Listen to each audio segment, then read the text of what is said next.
Assalamualaikum warahmatullahi wabarakatuh. Perkenalkan, nama saya Andika Fatmaya. Di sini saya ingin menyelesaikan tugas mata kuliah audit dan kebijakan keamanan cyber.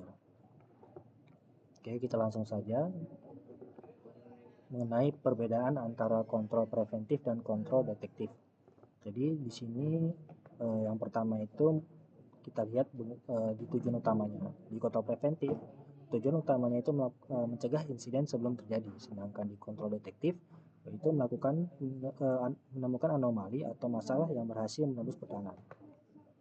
Nah, di bagian titik waktunya, untuk kontrol preventif kita melihat itu kejadiannya sebelum terjadi kejadian. Sedangkan pada kontrol detektif itu pada saat atau pasca kejadian. Nah, untuk contohnya seperti apa? Untuk kontrol preventif, contoh cybernya itu melakukan pelatihan awareness phishing, filter email, MFA, dan kebijakan password kuat. Sedangkan di kontrol detektif, kita melakukan alert login yang mencurigakan, audit trail, sistem monitoring keamanan. Oke, di sini saya memiliki sebuah skenario di mana skenario itu adalah tentang kebocoran data. Oke, yang pertama itu karyawan menerima email, di mana email ini merupakan email phishing yang masuk ke inbox karyawan. Dan berikutnya adalah yaitu melakukan manipulasi psikologis, di mana karyawan tertipu dan memasukkan username dan password situs ke web palsu. Berikutnya terjadi namanya penetrasi sistem, di mana peretas menggunakan kredensial tersebut untuk mengakses jaringan internal. Dan yang terakhir ada ekstraksi data, di mana peretas berhasil mencuri data rahasia pelanggan dan yang lainnya. Dan berikutnya adalah kita melakukan analisa pada kontrol preventif. Jadi di saat karyawan menerima email, di sini solusi yang harus dilakukannya itu adalah pertama melakukan email filter dan secure gateway. Di mana di sini email palsu harus diblokir dan tidak boleh sampai masuk ke kotak masuk.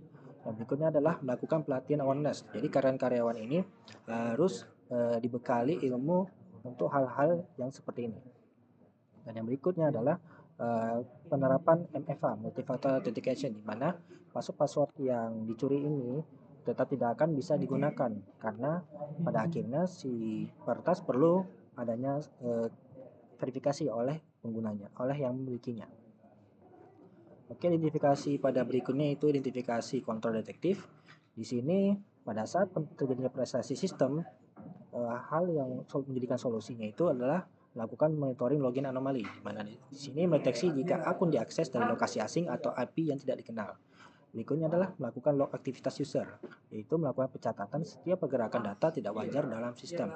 Dan yang ketiga adalah penerapan alat keamanan atau kita sebut SIEM, di mana sistem ini memiliki pekerjaan untuk mengirimkan notifikasi real time kepada tim IT jika terjadi adanya anomali. Identifikasi berikutnya adalah kontrol korektif. Jadi pada saat ada terjadinya ekstraksi data, ada beberapa hal yang bisa menjadi solusi. Yang pertama adalah investigasi forensik, yaitu melakukan versi digital untuk memahami cakupan kebocorannya sampai mana. Berikutnya adalah nonaktifkan akun yang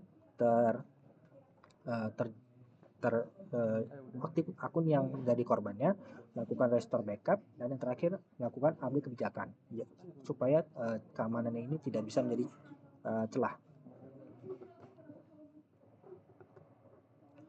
Berikutnya adalah melakukan analisa bagaimana ini bisa terjadi. Yang pertama pada bagian kegagalan preventif. Di sini terjadi karena kurangnya kewaspadaan karyawan dan ketiadaan implementasi MFA. Yang pada kegagalan detektif, di sini sistem monitoring tidak optimal, tidak ada alert real time untuk tim keamanan. Dan yang terakhir adalah kegagalan pada korektif. Di sini respon terjadi lambat akibat ketiadaan prosedur incident response. Oke, berikutnya adalah contoh-contoh yang bisa kita terapkan dalam kehidupan sehari-hari dan bahkan dalam lingkungan infrastruktur digital. Nah, yang pertama pada kontrol preventif, kita bisa mengunci pintu rumah atau menggunakan password atau pada HP itu digunakan password. Berikutnya adalah kontrol detection. Di sini kita bisa masang CCTV rumah dan melakukan pengecekan mutasi rekening bank secara bergiliran atau gimana. Berikutnya adalah memperbaiki kontrol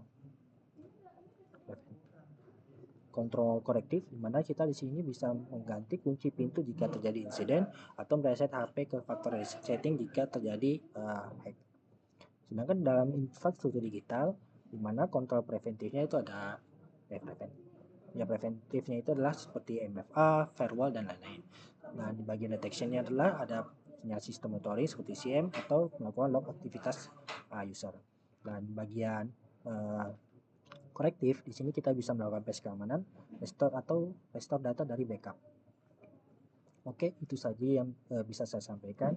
Saya akhiri. Wassalamualaikum warahmatullahi wabarakatuh.